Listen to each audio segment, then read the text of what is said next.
apakabaho ng stinky tofu. Oo, sobra. Pero 3 beses tayo kumain. Oo, isa sa Lyuhe Market, tapos dalawa doon sa sa Chiayi County, doon sa Taiwan. Kagabi, sa Oo, festival. festival. Oo.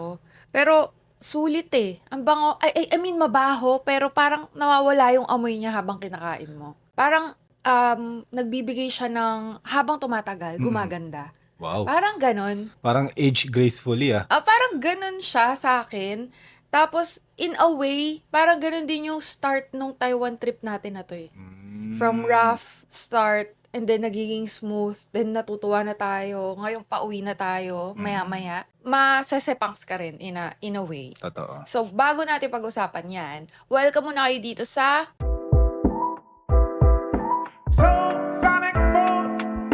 Travel and Real Adulting Podcast. I'm your host, Jamie. And I'm John. So, this is all about travel itong podcast namin. Pero may konting real adulting. Pero dahil nandito tayo ngayon sa Kaohsiung, Kaohsiung, Taiwan ay travel na pag-uusapan natin. Particularly yung experience natin dito. Yes. Na alam ko mapapanood nila yung full highlights sa mga vlogs mo. Yes. Pero iba pa rin kasi pag pinag-uusapan natin, parang nare-relive yung True. memories. At medyo nakakasipangs kasi last day to. True. Tsaka kasi, gawain natin to eh. Pag matatapos na yung trip, i-rundown natin siya ng nag-uusap lang via podcast, kasali sila. Tapos, siya, parang flowing lang yung usap. Parang, wala lang. Bigla mo lang maiisip, ano ba yung mga pinaggagawa mo dito? Ano yung mga naging reflections mo? Anong pangit? Kasali yun, di ba? Kasi parang ang pangit naman. Imposible yung perfect na trip na walang pangit na nangyari, Tama. di ba? So, umpisa natin on high note. Oo, Siyempre sa yung magandang magaganda. muna, syempre. Naumpisahan ko na actually, yung stinky tofu. Kasi nga, ang sarap-sarap niya sa atin. Adik na tayo sa lasa niya. Hindi sa amoy kasi baho talaga eh. Pero ang sarap niya. Tapos yun nga, parang rough start yun, di ba? Kasi parang pag malayo, ano yun? Ang baho? Saan Oo, yun? Saan yung amoy na yun? akala ko nga siya yung sinabi mo noon, yung parang bitukan na hindi nalinis Oo, masyado. parang ganun yung tas- amoy. Tapos inihaw mo na. Oo. Di ba? Parang ganun yung amoy Ganun yung niya. amoy niya, pungent talaga. Tapos, minsan, may nabasa pa ako, parang inihahalin tulad pa nga daw sa sewage na amoy. Ay, pwede. Di ba? May point siya. Kaya nga eh. So, Oo. isipin mo, ganun yung naaamoy mo, pero parang naku-curious yung ilong mo. Oo. So, parang isa yun sa nangyayari sa akin dito sa Taiwan. Parang curiosity. Oo. Ganun. Natandaan ko yung yung ating avid listener, no? Ating Ilonya Taranya sa si Boy Bakal nag-comment, Oo. hindi niya daw kaya. Oo. No, hindi niya daw kaya yung amoy na stinky tofu. Nagigets ko eh. Yeah. Kasi parang ikaw nga na medyo sensitive yung ilong mo pag kadaan mo. Ano yun? Ang baho. Tapos maya-maya parang naku-curious ka na. Oo, grabe. Di ba? Ganun nangyari. Curiosity talaga nangyari sa akin doon sa stinky tofu na yun. Kasi, for context, kumain na kami guys ng stinky tofu sa Taipei 2 years, almost, more than 1 year ago. Pero ibang version, hindi siya ganun kabaho Oo. eh. Kaya ngayon pa lang talaga natin yung natikman yung totoong stinky tofu na talagang ang baho. Tapos yun nga, nung naamoy natin siya sa ere, nasa festival din tayo nun sa Fogwangshan. Oo. Sabi ko, ano yun? Ang lakas ng amoy sa hangin. Oo. Pero parang gusto kong alamin kung ano yun. Kaso, hindi natin dun tinikman. Sa Kasi, ibang, oo. sa night market natin siya naamoy ulit. Sabi ko, parang iyan ulit yung amoy nun Yeah. Na-curious na ako. Sabi ko, parang same na same nung naamoy natin nung isang araw. Pero hindi ko tiningnan. Ngayon, kailangan ko na siya malaman. Ano ba to? Pagkatingin ko, ayun, sabi na, sige na nga, try natin. Tapos nung natikman natin, ang sarap. Ganun. Yun yung isa sa mga high note mo. Ako, syempre, pumunta muna tayo sa pinaka-umpisa. Yung unang hotel natin. Oo naman. The best yun. Okay? Yung parang sa natin, sa mga trips natin, hindi natin nakakalimutan banggitin sa kasali sa experience, yung hotels. Oo. Kumbaga, tumatanda na tayo eh. Joke lang. Totoo yun. Pero Hindi totoo totoo. I mean, totoo yun na dahil sa aging din, parang kasali na sa magandang experience, dapat maganda yung hotel. Oo. Parang minsan nakakasira pa nga ng trip pag hindi masyado maganda yung hotel. Parang may factor na siya no? Kasi iba eh. Kumbaga, to the point na parang ayoko nang umalis dun sa hotel at ayoko lang gumala. Ganun kaganda yung napagstayan natin. Hub Hotel. Hindi ito yun Hindi guys to. Sakto lang to. Ah, Yeah, honest kami. Sakto lang tong pangalawang hotel. Pero yung una, grabe. Sobrang grabe. ganda. Hub Hotel Yishin. Parang Yishin branch yata siya. Marami kasi hub hotel dito. Kaya nga nung tumitingin ako sa Agoda, sabi ko, if ever mag-book kami sa Kaohsiung ng malapit or sa next year, tingnan pa ako ng mga hub hotel. Madami pala. Okay. So, kumbaga meron na akong chain of hotel na parang Magiging favorite dito. Oo, target. Kasi isipin mo, na-book ko lang siya 2,800 pesos, tayong dalawa na. May free breakfast. 'Di ba? Isipin Buffet ha? buffet yung kumbaga nakatipid ka na agad ng pagkain. Yeah. Tapos pangalawa, unlimited pa yung coffee. Alam mo naman na as a coffee guy. At hindi lang yun. Oo. Unlimited ang mga snacks. At hindi lang yun. Unlimited yung ice cream. Grabe. Ngayon lang yata tayo nakapag-hotel na may unlimited ice cream. So, Habbo Hotel, sobrang saya namin sa Oo. experience dun sa hotel. At hindi lang yun. Ano Ang pa? laki ng TV, 70-inch yata yun. Oo nga Grabe pala, yun. parang theater. Tapos pa, may mga app doon like Netflix, Disney Plus, hindi pwede kasi naka-region lock siya. Pero pwede na, di ba? Oo, kung meron kang account ng Taiwan or Hong Kong, di pwede yun. Netflix pa lang tsaka YouTube, na tayo solved na tayo pag may ganun sa TV Yeah. Pag ang TV, yung cable, yun medyo pero bubuksan pa rin natin para lang may sounds or whatever. Pero sobrang ganda nga nung TV dun sa Hub Hotel. At ang isa sa mga gusto ko pa doon, pwede ako manood ng NBA sa malaking TV. Cannot relate. Ganda kaya? Okay, fine. Okay na ako na may malaking TV. Kasi yun nga, pwede kang mag-YouTube.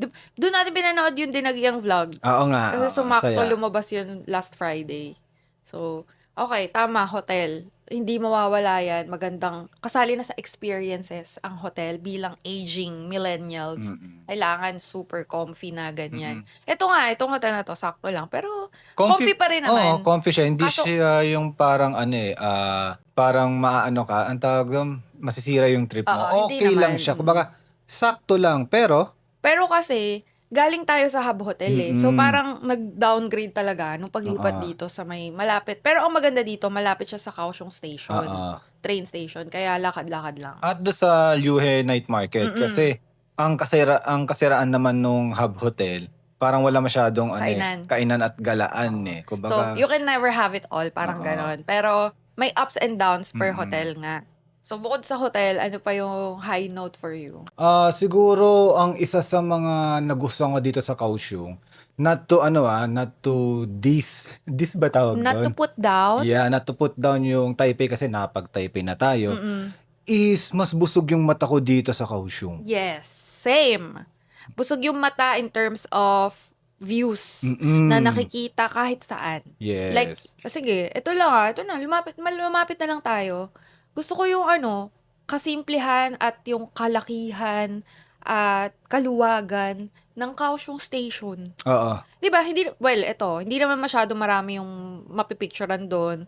Pero ang linis, ang lawak, ang ganda, ang efficient. 'Di ba? Natuwa na ako agad doon. Pero doon sa mas busog mata, yung minimin mo ba yung mga art installations, mga ganyan-ganyan dito, ganon. Yeah, kumbaga hindi siya yung tipong paglabas mo ng hotel, di ba? Dalawang hotel natin, Hub Hotel, pati ito. Wala, flat yung lugar Flat talaga. Oo, Parang medyo eskinita. ganon. Din. Pero pag sa gabi, maganda yung pictorial kasi maliwanag sila signage Sa bagay. Pero yung pag pumunta ka doon sa mga tourist attraction nila, tourist spot nila, like Love Pier, Lotus Pond, Fo Guangshan, di ba? Kumbaga, wow, mapapaganong ka, ang ganda. In Di ba? fairness. Ang ganda ng lugar as in. Tapos parang pa siguro nakadagdag pa dahil festival feels talaga. Oo, sumakto tayo sa festival. Itong buong isang week natin dito ay festival feels talaga. At sinadya nating puntahan. Kasi sayang, nandito na tayo, di ba? Yeah. So, for context guys, hindi talaga namin planadong pumunta sa mga festival na pinuntahan namin.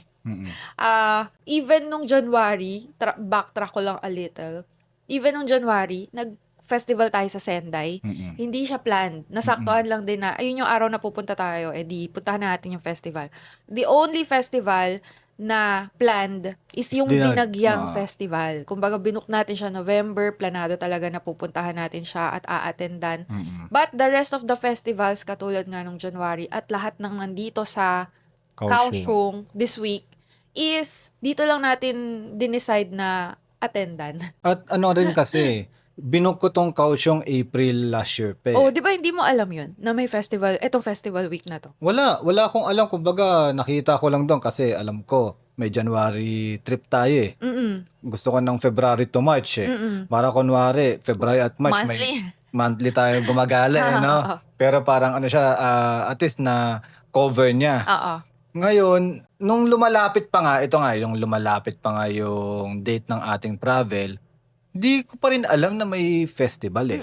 Actually, ang alam ko na pag-usapan, kumbaga nakausap ko si Miko around the world, parang nabanggit niya ang may festival doon sa may Taipei area. Yeah. Di ba? Kaya nga, nung tinignan ko, ang tagal ng biyahe, di tayo makakapunta. Oo. Nahinayang pa ako nung sabi ko, hala, buti pa sila sa Taipei nag-book, tas tayo Kaohsiung, sa Taipei may festival. May mga Lantern Festival. Oo, Lantern Festival. Little did we know na sa Kaohsiung ay full of festival din pala. At tamang-tama lang pala na hindi tayo lumipat ng Taipei. Kasi may high-speed rail na pwedeng dumiretso doon na 2 hours lang. Mabilis lang. Hindi na pala kailangan. Sa Kaohsiung lang pala natin mararanasan lahat. At sa Chiayi, na malapit lang din pala dito. Yun yung maganda dyan sa Chiayi County eh. Ikaw naka-discover nun eh. Oo, nakita ko lang siya sa train. Oo, actually, wala yun sa ano ko eh. Sa radar. Sa radar ko yung Chiayi. Siyempre, nakafocus na ako sa Kaohsiung eh. First time sa Kaohsiung, edi ikutin mo lahat ang pwedeng ikutin dito na tourist spot eh. Ang nakaplano ko talaga, hindi yung Chiayi. Ang nakaplano ko is yung Sijin Island, mas malapit. Island, yeah. Kaso, nung nanood tayo sa Netflix, parang nakita ko yung Chiayi. Sabi ko, saan yung Chiayi? Ay, mas malapit siya sa Kaohsiung kaysa sa Taipei. Tapos masasarap yung pagkain. Yeah. Ang problema, hindi pala siya problema, it's a good problem. Nag-research ka lang kay Chiayi, napansin mo may festival na. Oh, actually, nakita ko yung pagdating natin sa train. Di ba? Pagdating natin ng Kaohsiung, train tayo going to the first hotel. Nakita ko siya may mga promotional sa train. Tapos nakita ko, sakto yung date na yan, nandito pa tayo Tapos tsaka mo sinerch na, oo nga, meron ngang Lantern Festival sa Chiayi. Kaya pinuntahan natin siya kagabi. Hindi lang siya Lantern Festival eh. Siya ay Taiwan Lantern Festival in Chiayi. Oo, so, parang official. Official siya ng whole country of Taiwan, umiikot yun. Kaya nga pagpunta natin doon, may mga speech nga, siguro mga matataas na tao, mga VIP na. Diba? Tapos ang laki ng stage. Grabe, pinakamalaking stage na nakita ko yun sa buong buhay ko as someone na hindi mahilig mag-concert. Kasi sa concert, feeling ko ganun eh. Tapos ganun din karaming tao. Na feel natin siya sa festival pa. Parang Mas grand stage blessed talaga pa. Yung parang yung may mga VIP sa gilid, nanonood doon sa mga performance. May orchestra, tapos may mga cultural dance performance sa iba-ibang bansa. Ang daming Japan. Ang daming Japan na nag-perform. Oo nga, no? Parang nasa Japan nga ako nun kasi parang, itadakimasu! Yung language. Itadakimasu, pagkain yun. Ano sinasabi niya doon? Yoroshiku onegaishimasu. Onegaishimasu pala na ko naririnig. Itadakimasu. Mali na naman ako. Itadakimasu. Kumain sa stage pala, no? Pero, tama. Isa yun sa pinaka-high note. The festival. The festival vibes. The night market vibes. At hindi ko na alam na, for example, yung Labia may festival. Ultraman Festival pala yun. Diba? Yung Fo Guangshan may lighting display festival. Yeah. Lantern and light festival din siya. Di ko alam talaga yung mga yun. Kumbaga, bala ko lang puntahan kasi maganda sa picture. Isa pa yun. The reason why na parang gusto kong pumunta sa Kaohsiung, nakikita ko ang daming Instagrammable dito. Totoo. True. Hindi, di ba sabi mo pa nga, parang nagda-doubt ka, baka magagaling lang umanggulo tong mga nagpipicture na to kasi ang gaganda. Ang gaganda. Di ba yung sinend ni Ate Sasa sa group chat? Tapos sabi mo, ganda nga no, puntahan natin. Or di ko alam, baka pagpunta ba natin dun, sakto lang sila kasi baka magaling lang umanggulo yung mga nag-post. At pagpunta, maganda naman nga. Diba? Mga architecture nila kakaiba. Pati makulay sa mata. Tapos yun sa Love Pier, ang daming artsy. yun naman, kung gusto nyo ng art walk, dun kayo sa Love Pier. And Oo. even walang festival, yun talaga yung itsura niya. Yeah. Oo. Kaya extra, parang nagkaroon lang ng extra or bonus for us kasi nga sumasakto kami sa festival this week. Isa pa pala holiday. Kaya ang daming At saka, tao. oo nga pala.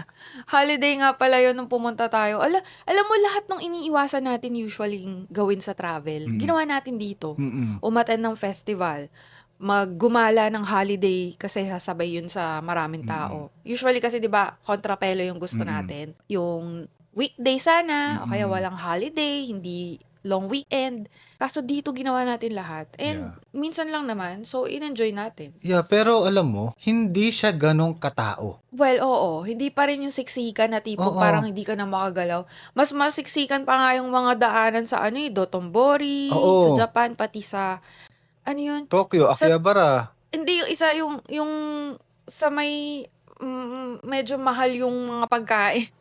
Medyo mahal yung mga pagkain. Sa Japan ba? Oo. Sa Kyoto ba Tapos, yun? Tokyo. Yung Tokyo, parang pinuhin nyo ba to?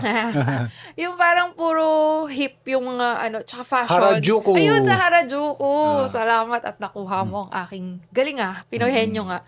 Sa Harajuku, ganun. Mm-mm. 'Di ba yung tipong di ka na Oo. makalakad ng diretso kasi talagang siksikan.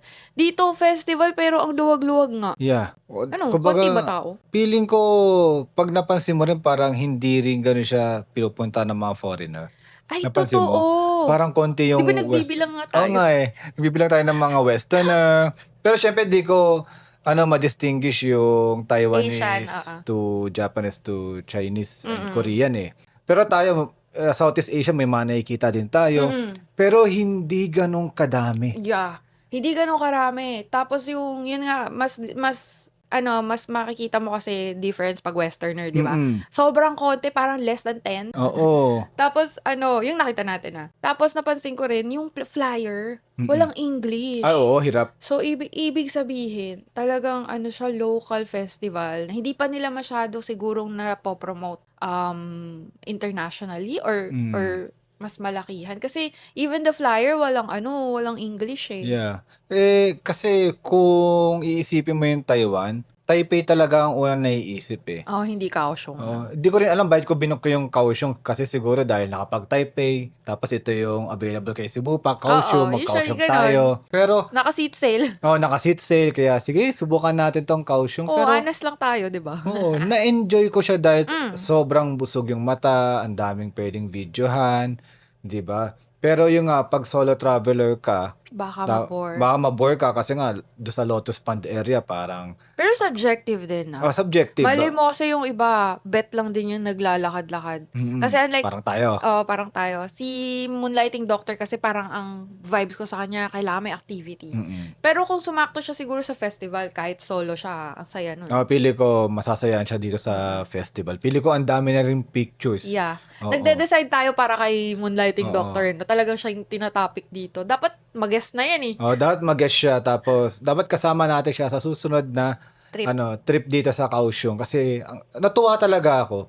Kumbaga kaya bihira ako umulit ng lugar na parang titingin agad ako kasi ang daming sale recently, trip.com, Cebu Pack, parang tumitingin na ako, sabi ko. Napansin ko nga sa'yo, sabi ko, hala, nagsa-search ng Kaohsiung to ulit. Titingnan ko lang Nagustuhan kasi. talaga Titingnan ko lang kasi kung sino mura. Tapos kung mura ba yung hub hotel niya. Di ba, Okay lang gano'n? naman umamin na gusto mong bumalik dito. Sasama lang naman ako. Maganda siya personally, pero parang mas gusto ko ng gantong weather. Kasi pili ko umiinit to ng sobra True. Maaliwala si weather na to. Yung itong trip February. namin guys, no? Late Feb to early March. Umiinit yung araw, tumitirik yung araw, pero yung hangin malamig. Tsaka hindi siya yung malagkit na, yung humid. Hindi Diba? siya humid. Sanay tayo humid yung feeling. Dito hindi no? Ang sarap ng feeling dito ng hangin. Tapos, yung ang daming positive note nito.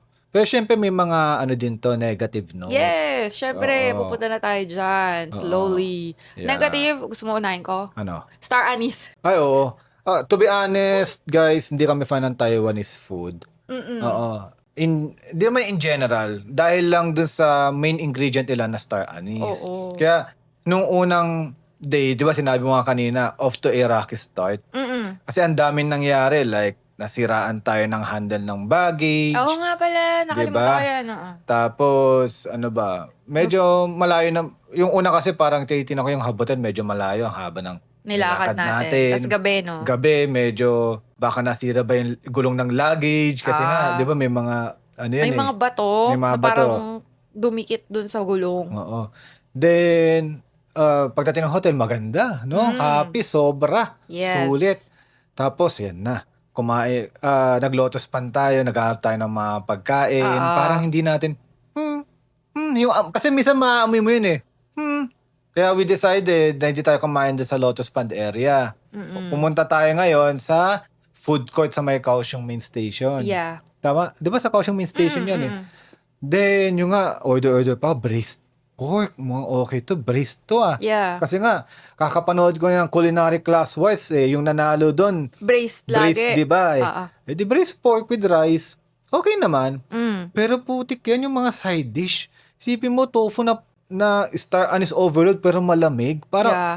Di mo alam kung dessert ba to or dessert or side dish. Yeah. Basta galing ref eh, malamig siya.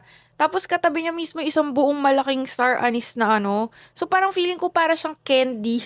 oo. Kinendi na star anise yung binabadan niya. Tapos banggitin ko lang, kasi parang nagka-trauma ako ng kaunti. Ang feeling ko kasi sa Taiwanese food, may hindi siya binabagayan na combination. At isa yun yung nakain ko. Oo. Remember nung okay naman sa akin yung braised pork pala eh.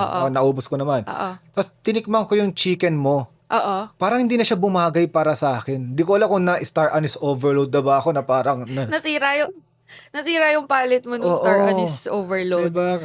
So kumakain naman kami guys ng pares. May star anise din tayo dyan, di ba? Masarap ang pares ha. Pero yung star anise kasi dito nila talagang matapang. Overload talaga eh. Oo, as in pag nadaan ka sa store, even 7-Eleven nga nila may ganong Oh, amoy. isa pa yun. Diba? Kaya wala akong ganang mag-shopping sa 7-Eleven. Parang feeling ko kasi may itlog eh. Yung may itlog. Feeling ko yun eh. Yes, Kasi yun meron nga. din silang star anise egg eh. Yes. Nakikita ko yun pati sa social media. At na-confirm ko nung dumaan tayo. Sumilip lang ako sandali. Okay, ito pala yun. Yung itlog. Pati minsan may itlog and tea yata. Binababad doon, ganun. Basta kasi kami lang naman to ha. Oo. Di lang talaga kami fan ng star anise na sobrang tapang nung pagka-star anise flavor. Pero kung pares naman, okay naman sa amin. Pero yun yung ayaw natin dito sa Taiwan trip. Oh, yung food. Yung food na yon. Yun. But, ang dami rin nating food na nagustuhan. Yeah. Di ba sabi mo nga, Rocky Start. Naumpisa Tapos, ako nga sa stinky tofu. Sarap nun. Even yung McDo, di ba? Sakto din. Sakto lang Sakto din. lang, Tas, ganun. parang tas ang mahal pa, parang doble price sa atin. Mas mahal ang McDo dito. Isipin nyo nag-McDo ka sa Taiwan, katulad lang yung sa atin, doble mo yung presyo. Yun yung McDo nila. Diba? Medyo mahal nga. So, kaya Rocky Start siya eh. Pero nung mga susunod na araw, grabe. Tuwan-tuwa ako doon sa mga pagkain like yung stinky tofu. My all-time favorite dito na siguro mamaya kakain ulit kami, fried rice. Sarap na fried rice dito. Ang sarap nila mag-fried rice din. Yung hot and sour soup, sausage. Ano pa ba? Yung king oyster mushroom, ang sarap. Oo. Diba? King oyster mushroom, kami ba kakain kami ng gulay? Speaking of gulay, yung vegetable buffet na 150 NTD lang. Dun sa Fo Guangshan. Oo. Ano yun eh, Buddhist monastery kasi yun, no? So, kaya ang food nila panay vegetarian. At tinry natin, nasarapan tayo. Puro vegetable yun, pero masarap. As in, puro vegetable, guys, na di ko na nga alam kung ano yung kinakain ko eh. Minsan kala mo, may karne. Lasang Diba? meron, no? Pero wala. Ang sarap. Grabe yun. Basta, ang nega lang sa atin talaga, no? The rest, okay eh. Masarap or average. Ang nega lang talaga sa atin na part is the star anise overload. Yeah, kaya nga pag naamoy yun, teng! Okay, lampasan natin tong kainan na to. Hanap tayo ng walang ganong amoy. So may nahanap naman kami, kaya di naman kami nagutom dito. At actually, ang dami yata nga nating nakain eh. Lalo na sa night market. Yeah. May isa pa pala akong medyo hindi masyado trip, yung dumplings nila na may maraming ginger. Medyo gyoza lasa na Japan. Medyo gyoza na matapang. Yan. Gusto ko yung medyo lilo yung parang Xiaolong. Masarap Xiaolong bao nila Xiaolong dito. bao, masarap dito. Yun. So, yun. Masarap yung pagkain nila pero yung mga star anise, On our end, hindi. Pero kung kayo mahilig kayo sa Diwata Pares, baka magustuhan nyo. Bakit Diwata pa? Yung sikat na paresan eh. Kung mahilig kayo sa star anise na mga cuisine, baka magustuhan nyo yung mga iba nila Yeah. dito. Usually sa mga homemade sila may mga ganong amoy. Braised, Mga, braised. oo. Ay, isa pa, yung pagkain na nadaanan lang natin yung chicken. Oo, si ate, si Oo. tita. Grabe yung Walang- assistance niya, no? True. Ang sarap nung chicken. Para siyang super improved Max's Max. chicken. Ganon. Ang juicy-juicy nung gitna, nung laman. Mm-mm, Tapos ang lasa, May no? lasa. Ano lang, napapalunok ako, naalala ko yung Nagutom lasa. na ako Gusto ko yun. Tapos, yung mga side dish niya na gulay, sakto lang yung lasa. Ah. Hindi masyadong malasa and all. Pero gulay. Yeah. At least maraming gulay. Yeah. Pero ang importante nga, walang star anise. Oh. Isa pang negative note sa akin is hirap sila sa English. Ay, At true. wala masyadong English menu. Unlike kasi sa Japan, kung wala man English menu, pag-order ka, nandun lang sa harap, tuturo-turo Yeah, ka. yeah. Dito hindi. Wala doon. Paano mo masasabi? Naka-display lang, no, sa harap dito. Wala Oo. sa orderan Oo. part. Milk tea? Di mo alam kung anong milk tea sasabihin mo, di ba? As ang dami pa nilang versions ng milk tea. Yeah. Yung milk tea dito culture eh. Yeah. 'Di ba? Dito talaga 'yon. So nahirapan kami umorder. Yeah. Kaya ang ginagawa mo, pinipicturean mo pa, tapos ituturo mo sa picture. Oo. Naka-translate yun. Tatanggalin ko muna yung translate. Oo. Tatandaan ko muna pang ilan ba to? 1, 2, 3, 4, 7. Tuturo ko. True. So, So, struggle, no? Pero, makakatulong is Google Translate. Pangalawa, charades. Charis. Ang galing. Katulad ng sinabi, no? Spicy. Spicy? Ano yung sabi ko niya? Spicy? Sumasayaw ba siya? May Yung siya pala, sumasayaw. Ayun pala. Dadamihan niya daw ba? Ang Oo, spicy? or konti. Oo, spicy marami, spicy konti. Pwede namang ganun eh. Pwede namang ganun eh. Or pwede naman niya ituro yung powder ng spicy. Pero basta nagets naman natin. Yeah, Tapos nakakatawa. nagtawanan pa tayo. Pati At- sila natawa. Pati nga sila natawa. Isa pa yon. Ito hindi siya negative note, but the counterpart of that, ang babait nila ng Taiwanese people, mostly. Oo. Hindi sila mukhang parang hospitable. Oo. Hindi sila mukhang hospitable, pero when you need help, they will help you. Kusa. Tapos parang hindi sila yung parang pabebe help na, you want to ganyan? Hindi. Diretso lang. Pero tinutulungan ka na. Yeah, oo. Tsaka, kasi, yung intonation kasi ng kanilang dialect or language, Parang pasigaw. parang pasigaw eh. So, kung hindi ka sanay, wari, Japanese ka, na sanay ka ng, arigato gozaimasu. Doon parang, she! Oo. Parang kala mo sinigawan ka, no? What? Pero, normal lang nila yun. Kasi pag sa Oo. iba, pag kapwa Taiwanese yung kausap nila, ganun din eh. Oo. Naalala ko, ganun. yung dun sa food court, Mm-mm. 'di ba, may number. Tatawagin nila yung number. Tapos parang pasigaw yung number. Oo. Tapos inobserve ko siya sa iba, yung iba na yung isa-serve niya. Ganun talaga. Ganun sila. Kasi yun, Taiwanese na yun. Tapos parang pasigaw din siya. Okay, normal pala yun. Tapos, na ganun yung tunog. Kaya ako napansin na parang hospitable sila sa mga kinainan natin. Parang, yun, katulad si Tita dyan sa fried chicken. Oh, chicken! Wala siya ni isang English, no? Pero Oo. magigets mo na gusto niyang humelp. Yeah. At saka magigets mo na, through actions. Tapos, Tsaka ano sila eh, di ba, nasanay nga tayo sa Japan na parang, lang sila, kinenproper sa mga trabaho nila, di mo sila makikita nagpo-phone o nagchichismisan. Sila, parang Pinay lang din, nagchichismisan, nagpo-phone. Nung humingi nga ako ng dito sa hotel na to, ng additional unan, nakatungo lang yung yung receptionist nagpo-phone eh. Tapos muna siya sa akin, tapos pinalay niya yung kanyang wheel. Naglalaro siya sa phone eh. Wheel, tapos binuksan niya yung translator. Okay, you need pillow. Tapos diretso lang siya. Oo. No extra something. na Basta help lang. Na parang pa-sweet na, wait a moment. Ang sabi niya sa translation nung binasa ko, I will go down to the basement and Get the pillow. Get the pillow. Yun lang, walang wait a moment, yung mga pa-sweet, hindi, ganun lang. Tapos yung binigay sa akin, sheshe. Simple lang. Tapos, Rekta-rekta lang sila dito, ganon. Pero helpful. helpful. Even yung mga nakainan nga natin, yung sa fried rice na parang 2, tapos umupo lang tayo doon, tapos di natin alam yung gagawin. Tapos nakita niya, hindi natin alam gagawin, binigay sa atin Yung menu. orderan, Oo, yung na parang may, checkan. oo. Parang exam eh, no? Yeah. Di ba kumbaga, they will help you even now, wala silang, ang tawag doon. Wala silang makukuha in return. Oh, katulad ng isang customer na binigyan ka ng chopstick, Chopsticks. pati ng Oo. Di ba? Customer naman yun, di naman siya assistant nung nagluluto, di ba? Naghihintay nga lang din siya ng order niya na Yeah. stinky tofu eh. Tapos nung nakita niya tayo, nakinuha na natin yung stinky tofu natin. Tinuro niya, binigay niya. Oo. Kinuha niya tayo ng Chopstick. chopstick, tapos tinuro niya yung stick na pangtusok na ganun. Alam mo yun, parang nakakatuwa yung ganung kindness na, wala naman siya makukuha from helping me. Tapos, hindi naman din ako humingi ng tulong, nagkusa pa siyang tulungan ako na, although alam ko rin naman na yun yung kukuhanin, pero it's the thought, Yeah. parang nakakatuwa na ganun nga sila. Pero yung manong na yun, ganyan lang Oo, itsura niya. yan. Oo, Diba? diba parang hindi siya Poker face. poker face. Tapos even yung yung nakatayo tayo kumakain, 'di ba? May nakaupo doon, parang tapos na sa kumain, parang nakatambay na lang. Bigla lang ikaw, parang- Inabot yung upuan, no? parang galit ah. Oo, hindi sila pa sweet, pero helpful sila. Ganon.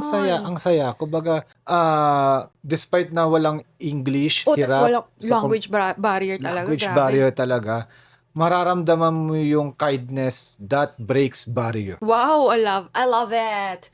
Ang bongga nun. So, high note yun hindi yung negative part Oh, kasi to be honest, konti lang naman yung negative note dito, parang na-exceed talaga siya ng positive note. For example, itong hotel, Oo. 'di ba? Medyo negative note siya kasi nanggaling sa positive note. Oo. Pero kung titingnan mo overall, positive note to eh. Mas Maganda. maganda pa to sa ibang hotel sa napagstayan natin sa Somewhere na lang. 'Di ba? At saka isipin mo, guys, sabi namin to, sakto lang tong hotel na to Pero dito ang isa sa mga pinakamasarap na juice tea na natikman ko sa Taiwan trip na to. Kasi unlimited po yung snacks dito, pati mga inumin. Even coffee. Di ko natikman yung coffee dito eh. Oo nga Nescafe kasi. Biased ka. Hindi, pero parang normal dito yata sa Taiwan, sa buong Taiwan, na merong free drinks and snacks 24/7. 24/7! Di ba yung unang Oo. sa Taipei, sa Cho Hotel, yun din yun na meron din silang ganung offer. Yeah. So, baka normal dito sa Taiwan, kasama siya sa binayaran mo? Di ko nga alam paano sila kumikita kasi 2,100 ko lang yata ito na book eh. Or 2,000. Mura din, no? Di ba? Ang mura. Ang mura talaga nito. Isipin mo, unlimited. Di nga tayo gumagastos sa inumin. Di ba? Magkano din yung inumin nila? 25 di lang. Mga 25 to 50 NTD rin yun. Wait lang. Nakalimutan ko. Kailangan tong babanggit. Ang ganda ng train system nila. Sobrang simple. High note to. Positive side to. Hindi nega. Malamang. Ang ganda ng nila. Madaling maintindihan. Yes. For someone na medyo mahina sa direction. Gusto ko Very yung simple. train system nila. Very simple. Tas, yun nga, tap-tap lang din. Ganon. Oo. Kaya dapat bumili sila ng Easy Card kasi medyo mahirapan sila sa vending machine din. Lalo kung mag-express train sila or parang bullet train nila yung high-speed rail. Yeah. Kasi, ito, isa sa negative note, ano ba yung numbering system nila ng upuan? Kasi nung nagbe-vending machine kami, lagi kong tinitingnan kasi parang auto seat siya. Oo. Nakakainis Walang eh. pili-pili ng seats. Walang pili ng seat, tapos bibigyan ka ng seat, magkahiwalay kami, parang car 10, seat 39, car 10, seat 41. Sabi ko, what? Bakit hindi 3940? Bakit 3941? Oo, tapos pupunta ako sa kabilang vending machine. Parang car 9, seat 36, car 9, seat 38. What? Bakit gusto nyo kami paghiwalayan? Tapos pumunta na tayo sa reception para bumili ng ticket. Iniisip namin, common sense, gusto namin magkatabi. Pagbigay ng ticket, 39.41. Bakit gusto nyo kami paghiwalayan? Pagpunta namin sa train, magkatabi po ang 39 pati 41. Oh. What? Kakaiba yung number system nila. Tawan-tawa kami nun. Sabi, magkatabi pala lahat ng binibigay sa atin ng machine. Oo. May gap lang pala talaga na number. So, if I'm not mistaken, 49 and 51. Yung seat number natin, dulong-dulo. Magkatabi pala. Tapos yung tinignan namin lahat ng nakasulat na na seat number, may gap talagang 1. Oo. 49, 51, 36, 38, gano'n. Ang weird. Yun lang yung negative note do. Pero yung Pero nakakatawa yun. train system is very, Very very good. efficient and good. Ang konti pa ng tao. Yes. At ito napansin ko, pwede bike. Oo nga, no, pwede isakay ang bike. Yeah, galing. Pero may number of of bikes lang na pwedeng sabay-sabay. Hindi pwedeng True. lahat kayo nakabike Oo, papasok ng tama. train. Grabe. Diba? Ang galing. Ang dami na naman natin bago na experience Ang dito. dami. Actually, one of the best din talaga to, itong Kaohsiung trip. Bihira ako magsabi ng one of the best. Kasi last year, one of the best yung Korea. Yeah. Ito, one of the best. Hindi pa umpisa pala ng taon. At sana sa mga susunod na mga travel natin, yun ulit masabi ko. Ibig sabihin, Yeah, talagang maganda maganda. yung trip. At tsaka ang maganda pa dito, nasaktuhan nga natin yung festivals. Tapos most of the festivals ay para sa good luck, Isa for pa yun, peace, for for world peace. prayers, which we all need right now. Oo, Hindi namin babanggitin kung ano yun, alam nyo na yun, guys. oo, yung mga Kaya- nangyayari sa mundo ngayon. Kaya every festival na inattendan namin, talagang nagdadasal kami. na napapareflect na nagdadasal na sana umayos ang World earth. peace. Ang earth. World peace talaga. Oo. Kasi for context, yung mga napuntahan naming mga Lantern Festival, it's also parang blessing siya or prayer festival din eh. Lalo doon sa Fogwangshan. 'Di ba may tahimik eh habang nagla-light show, 'di ba? Kaya nga may isang matanda, shh, mga ganun eh. Isusubay yung mga bata. Yeah. Kasi nga, parang Prayer talaga. ang pagkaintindi ko, talagang for blessing talaga yon. Tsaka ano siya end of Lunar New Year. So parang Yeah. bagong taon sa kanila to, ganyan. So, syempre, ano ba yung wish na, anong ginagawa natin usually pag bagong taon, di ba? Nag-wish. Nagdadasal, nagre-reflect, and then nag-hope for a better year, better coming year. So, yun yung isang napakagandang vibe na nagawa natin dito. Kasi nasaktuhan nga natin ang festival here in Kaohsiung. At huwag kayong At huwag kayong mag-alala guys kasi sinama namin kayo sa mga prayers, sa Yes. mga wish namin na lahat tayo, hindi lang world peace, lahat ng nakapaligid sa amin, lahat ng audience namin, Taranya sila Ilonians, yumaman kayo. Tayo! Yay! Tayo lahat. And yun, sana, para magawa natin yan, panoorin nyo naman, hindi lang yung mga Iloilo vlogs, pati yung mga Kaohsiung vlogs, Japan Lahat, vlogs, please. And podcast. para lahat tayo ay magkaroon ng blessing and good luck. Good vibes, good Yeah. luck. So, At alam mo ba, gutom na ako. gutom ka na at malapit na rin tayo mag-check out. Oo nga. Tapos mamaya, balik Pilipinas na. Yeah. Next week, mag-start, hindi pa pala, winter vlogs pa yata ng Japan. Pero magkakaroon syempre ng mga Kaohsiung vlogs. So, please follow. Pati yung mga podcast natin, weekly yan. And yun, thank you for watching this. Thank you for Yes, watching our thank vlogs. you. And thank you for following us. Bye! Bye! See you next time. Tara!